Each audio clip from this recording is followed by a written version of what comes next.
पश्चिम बंगाल में आधा चुनाव पूरा, लेकिन फाइनल संग्राम अभी अधूरा। बंगाल में हुए आधे चुनावों में अभी तो 4 राउंड हुए हैं, 4 होने बाकी हैं। आधे चुनाव में आपने टीएमसी को साफ कर दिया। মধুয়া ডেভেলপমেন্ট বোর্ড 10 কোটি টাকা দিয়েছি, কে করেছে? মমতা ব্যানার্জি করেছে। নবসূর্য বোর্ড 5 কোটি টাকা দিয়েছি, কে করেছে? মমতা ব্যানার্জি করেছে। बंगाल में बवाल पर बीजेपी ममता बनर्जी को घेर रही है, तो ममता कह रही है भड़का तो बीजेपी ही रही है। तृणमूल के गुंडों, कान खोल कर सुन लो, कब तक बतौले? 2 तारीख के बाद भारतीय जनता पार्टी की सरकार आएगी, एक एक को चून चून कर जेल में डालने का काम ये भारतीय जनता पार्टी की सरकार বাংলাকে বাঁচাবে, বাংলাই পারবে। বাংলাকে বাঁচান আগে বাংলা মাকে, বাংলাকে গুজরাট হতে দেবেন না। তারপর দেখবেন এই বাংলাই সারা ভারতবর্ষকে একত্রিত করে আমরা সারা ভারতবর্ষ থেকে মোদিবাজিদের আমরা দূর হটাবো, বাংলা থেকে এই ভারতবর্ষ থেকে আমরা দূর হটাবো বাংলার ইলেকশনের পরে। 4 चरण के चक्रव्यूह में हर पार्टी चलती रही 4। अब 5वें चरण में कौन लगाएगा जीत का पंच? आदरणीय दीदी, आपके साथी बंगाल के शेड्यूल कास्ट को भिखारी कहकर अपमान कर सकते हैं, लेकिन हमारे लिए, बीजेपी के लिए उनका मान सम्मान सर्वोपरि है। साथियों, अपनी हार सामने देख अब दीदी ने एक नई रणनीति अपनाई है। दीदी की साजिश है कि शेड्यूल कास्ट, शेड्यूल ट्राइब और ओबीसी किसी को भी वोट ही नहीं डालने दिया जाए। दीदी की साजिश है इन वर्गों के लोगों को वोट डालने से रोकना और अपने गुंडों से छप्पा वोट डलवाना। বাইরের কোনো মানুষের হাতে নোংরা হতে দেব না। যারা মানুষের জন্য করেছে, যারা গরিবের জন্য করেছে, তাদের পাশে মানুষ হিসেবে থাকা আমাদের কর্তব্য।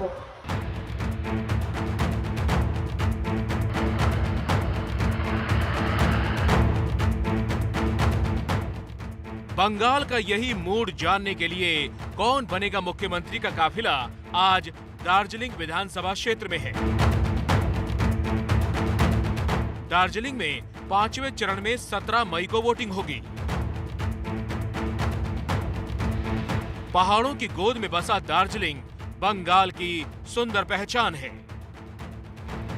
2016 में यहां ममता बनर्जी की पार्टी टीएमसी के उम्मीदवार को हराकर जीओजेएमएम के प्रत्याशी जीते थे, लेकिन अब की बार टीएमसी ने जीओजेएमएम से ही गठबंधन कर लिया है।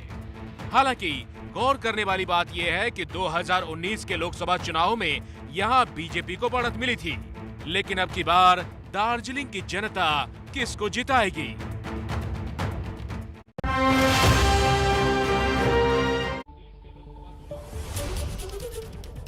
नमस्कार, आमी मनोज्ञा लोईवाल और आप देख रहे हैं पहाड़ों की रानी दार्जिलिंग से ये खास पेशकश।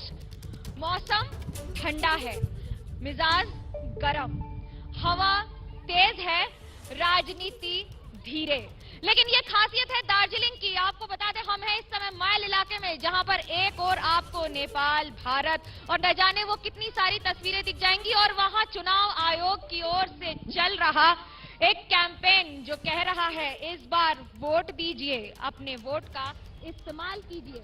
और हम भी यही अपील कर रहे हैं सबसे। आज जनता है यहाँ पर हमारे साथ, मास्क लगाकर करेंगे शुरुआत और पूछेंगे लोगों से कि आखिरकार दार्जिलिंग के दिल में क्या है।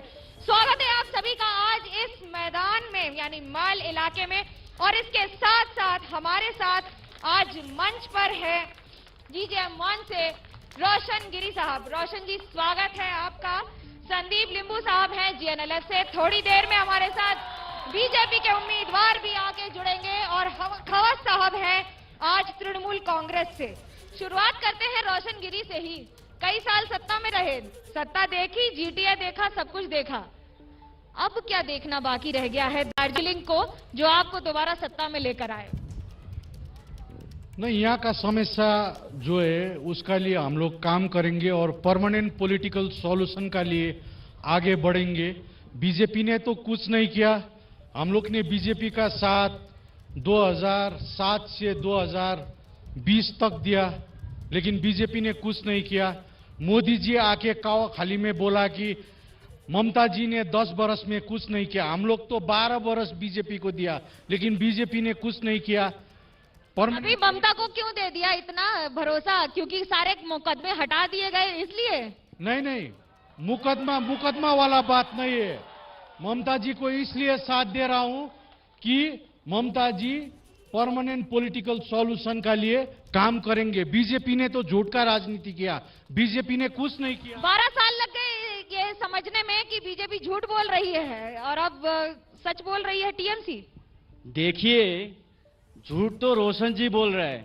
उनको पता नहीं कि बीजेपी काम कर पाएगी और नहीं। उनको 10 वर्ष समझने की टाइम लगे।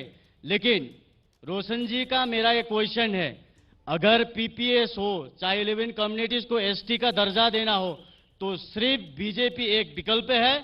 और इसीलिए हमें बीजेपी के ऊपर भरोसा है। इसीलिए हम इस बार भी बीजेपी का कैंडिडेट को बहुमत से पहाड़ से जिताएंगे। अरे पार्टी तो कर लेंगे, लेकिन आप ही बता दीजिए खवास साहब, तृणमूल कांग्रेस को कितने साल और लगेंगे गोरखालैंड का मुकदमा और मुद्दा खत्म करने में?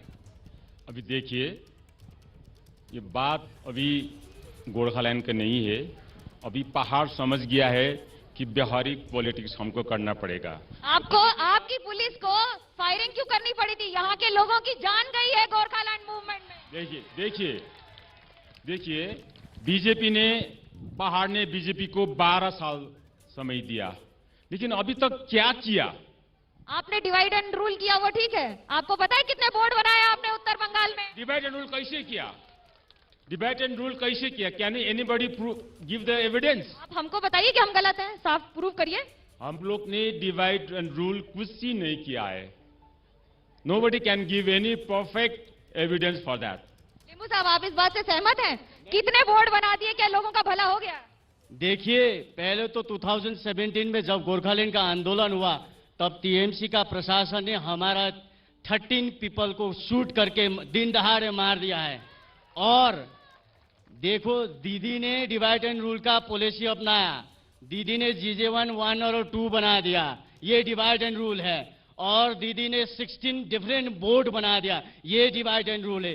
इसीलिए हम इस बार भी दीदी का खिलाफ वोट करेंगे। अच्छा, आपके भी तो विधायक है 2019 से, 1.5 साल हो गए। आप ही 3 काम बता दीजिए जो आपने किए यहाँ पर।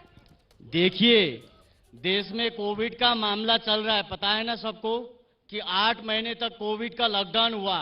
हमारा विधायक बेचारा क्या कर पाएगा?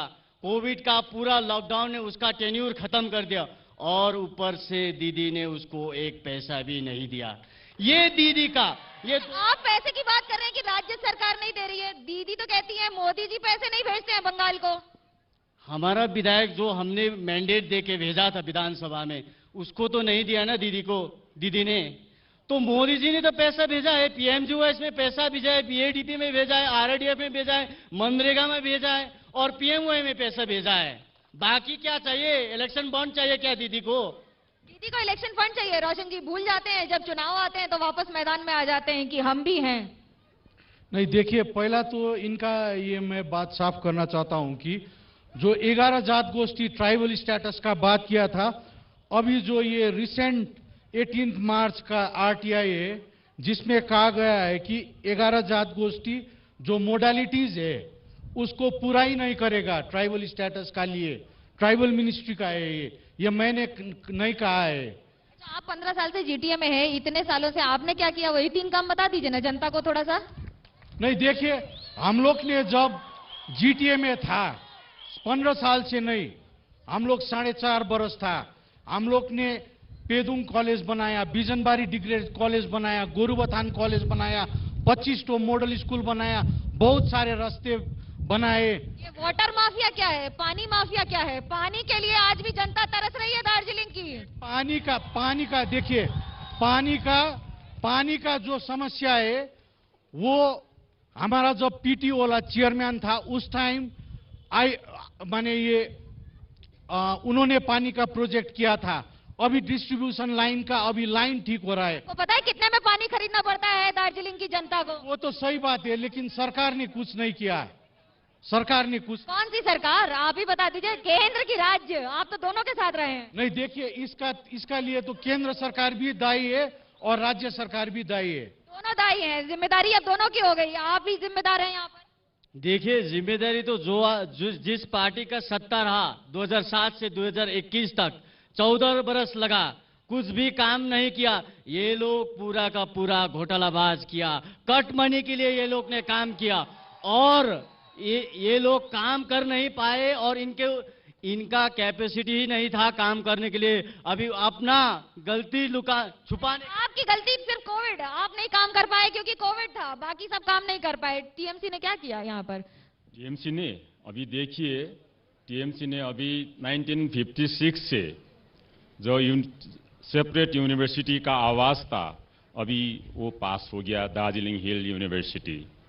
देखिए कालिम्पोंग अभी तक 2011 से। फ्लाइट्स कितनी है आपको पता है? आज भी शाम को लोग वेट करते हैं कि अगर फ्लाइट चल जाए तो बाकी सारे इलाकों में यहाँ से बच्चे और लोग जा सकें। फ्लाइट उड़ान। फ्लाइट जनता की समस्या आपको पता है? ट्रैफिक का हाल पता है? जनता से ही पूछेंगे, अगले सेगमेंट में जनता से पूछेंगे कि कितने घंटे लगते हैं यहाँ से सोनाडा जाने के लिए। ट्रैफिक के लिए, ट्रैफिक के लिए देखिए, national highway it is under government of India, it is under surface ministry. Siliguri से दार्जिलिंग तक की आधी सड़क पीडब्ल्यूडी की है, राज्य सरकार की। याद है आपको? No, it is national highway 55। दो सड़क है, मैं देख कर आई हूँ, होमवर्क करके आई हूँ। जो आप रोड आया that is national highway 55, it is under government of India service ministry, it is his duty to see. जो सड़कें अच्छी हैं वो केंद्र की है कि खराब है? हाँ, सड़कें अच्छी हैं कि खराब है ये तो बता दीजिए। अरे अभी देखिए, you go and visit the internal part of the area, जितना भी रोड है अंडर पीडब्ल्यूडी। अभी देखिए ममकू वाला रोड, मेरिक सुखिया वाला रोड, पेशोक वाला रोड, अभी देखिए एक भी पोथ आपको नहीं मिलेगा। That is managed by PWD, government of West Bengal. Government of West Bengal, government of India. इतनी तगड़ी लड़ाई है कि इस बार जनता को फैसला करना है कि बंगाल में सरकार कौन सी पार्टी बनाएगी। रुक रहे छोटे से ब्रेक के लिए, लौटेंगे कौन बनेगा मुख्यमंत्री। चुनाव मतलब एबीपी न्यूज और जाएंगे सीधा जनता के पास, पूछेंगे दार्जिलिंग के सवाल।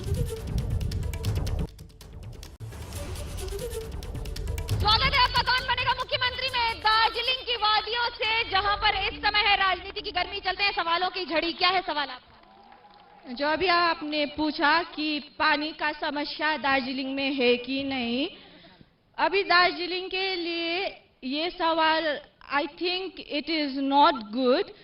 जो हम लोगों का लाइक फ्रॉम 2007 टू 2021 तक का बीजेपी के साथ जो भी अलायंस था, उन्होंने प्रॉमिस किया था कि गोरखाओं का सपना मेरा सपना है बोल के।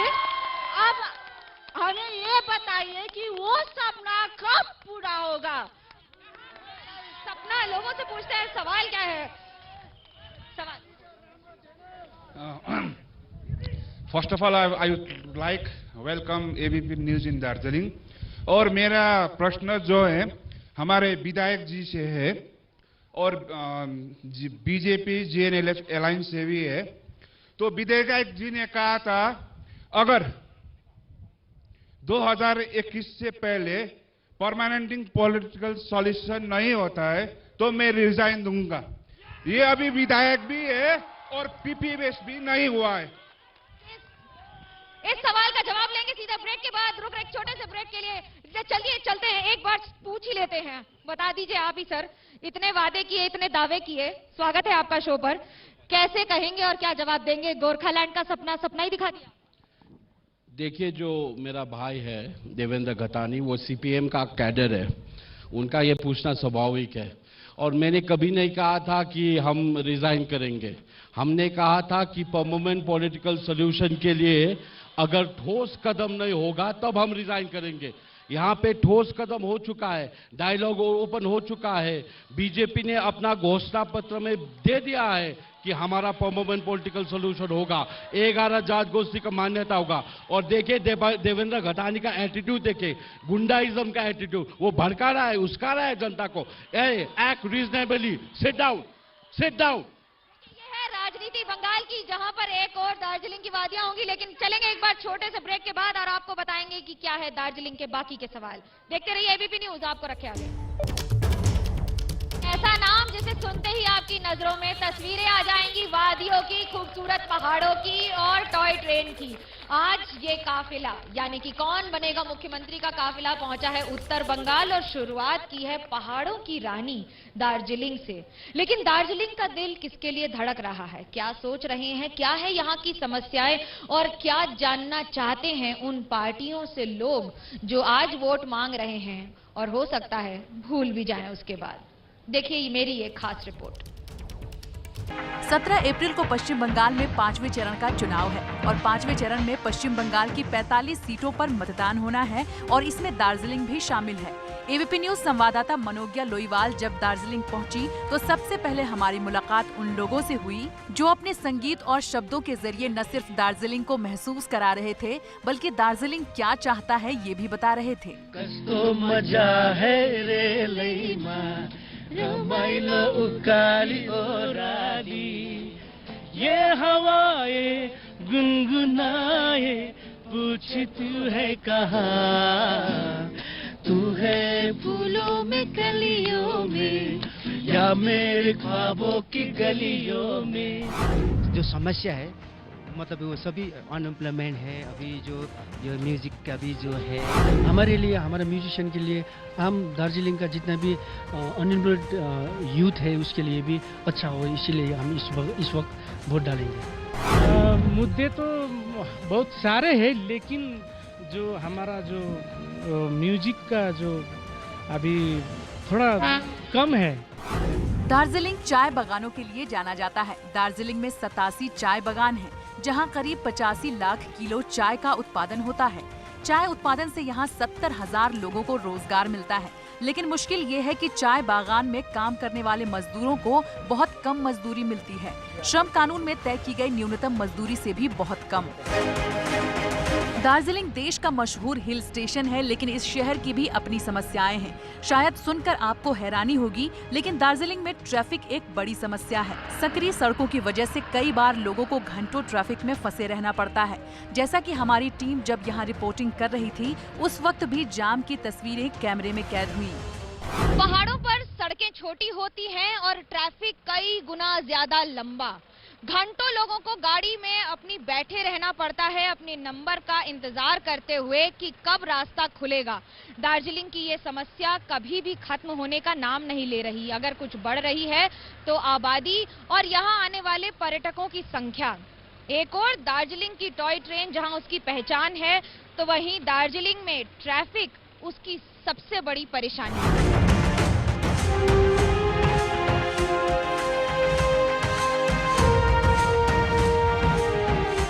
जो दार्जिलिंग कभी देश का सबसे सुकून वाला हिल स्टेशन हुआ करता था वो अब तेजी से शहरीकरण होने के मामले में बहुत आगे है।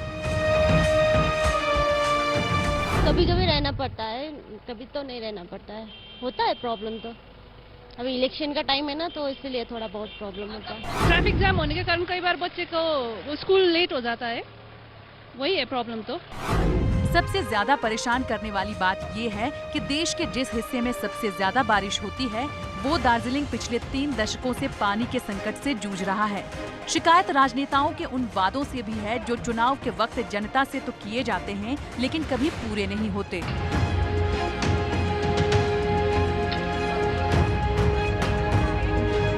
कोरोना काल ने दार्जिलिंग के पर्यटन उद्योग को भी काफी चोट पहुंचाई है। लॉकडाउन ने होटल व्यवसाय की कमर तोड़ दी है। दार्जिलिंग जो चाय बागान और पर्यटन उद्योग के दम पर फलता फूलता है लेकिन कोरोना ने इसे बुरी नजर लगा दी है। दार्जिलिंग की वादियों में आना हर कोई पसंद करता है और दार्जिलिंग इसी से यानी कि टूरिस्ट ही दार्जिलिंग का दिल भी हैं जो धड़कता रहता है।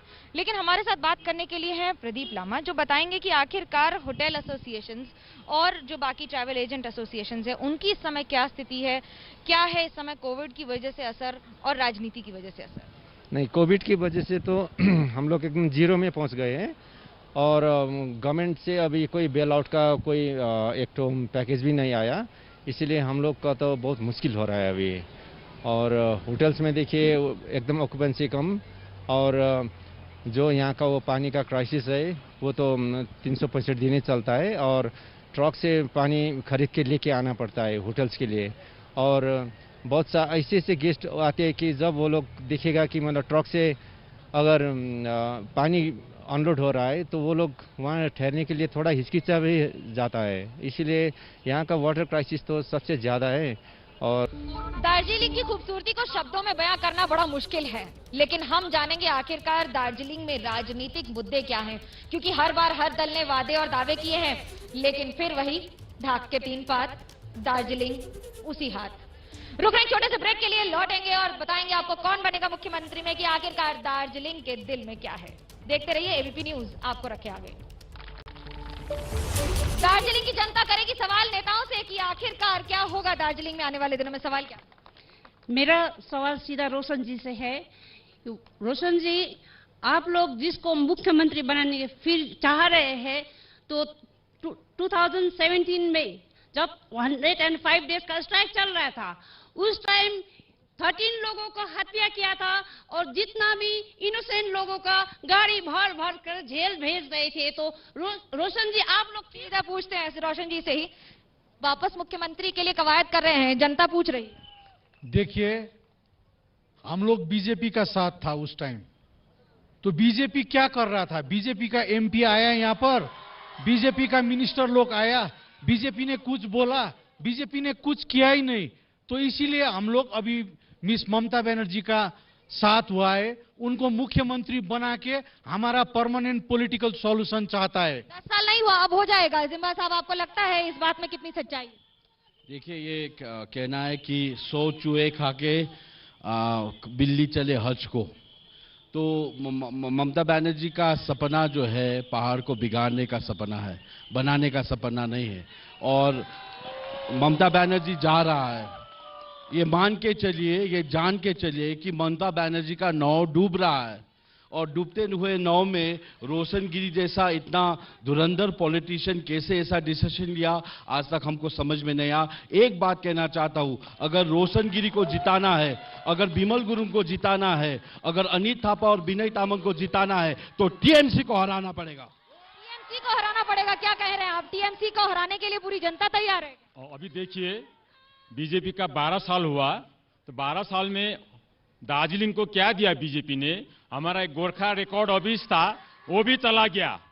जीआरडी था, राज्य में सरकार टीएमसी की है, राज्य में सरकार टीएमसी की, आप भूल जाते हैं बार बार। नहीं, गोरखा रेजिमेंट, हमारा गोरखा रेजिमेंट है। गोरखा रेजिमेंट ने अभी डिसीजन ले लिया डिफेंस मिनिस्ट्री ऑफ डिफेंस ने कि अब कुमाऊं और गढ़वाल को। आखिरी जवाब संक्षेप में, कैसे इसको जस्टिफाई करेंगे? देखिए, ममता जी ने कुछ नहीं किया, इसीलिए 2019 में पहाड़ ने अपना मत बीजेपी को दी दिया। और अगर पहाड़ को भरोसा है तो सिर्फ मोदी जी और बीजेपी में है। इसीलिए इस बार भी हम परमानेंट पॉलिटिकल सॉल्यूशन 11 कम्युनिटी को एसटी दर्जा दिलाने के लिए बीजेपी को 17 अप्रैल को हम पूरा बहुमत देंगे, और जितना भी प्रॉब्लम है उसका समस्या का समाधान 2 मई से होने जा रही है। 2 मई तो जनता का फैसला आ जाएगा, लेकिन आपको ये बता दें कि ये वो जनता है जो वोट करेगी। हम भी अपील कर रहे हैं, मास्क पहने वोट करें, और ये भी ध्यान रखें कि कल जुड़े हमारे साथ शाम को 6 बजे सिलीगुड़ी से, और आपको बताएंगे कि गेटवे टू नॉर्थ ईस्ट में आखिरकार क्या है हालचाल, क्या सोच रहे हैं लोग। फिलहाल इस पेशकश में, दार्जिलिंग की इस पेशकश, पहाड़ों की रानी की इस पेशकश में फिलहाल इतना ही। मेरे कैमरा पर्सन सुजीत सामल और सूरज पांडे के साथ मुझे दीजिए इजाजत। देखते रहिए एबीपी न्यूज, आपको रखे आगे।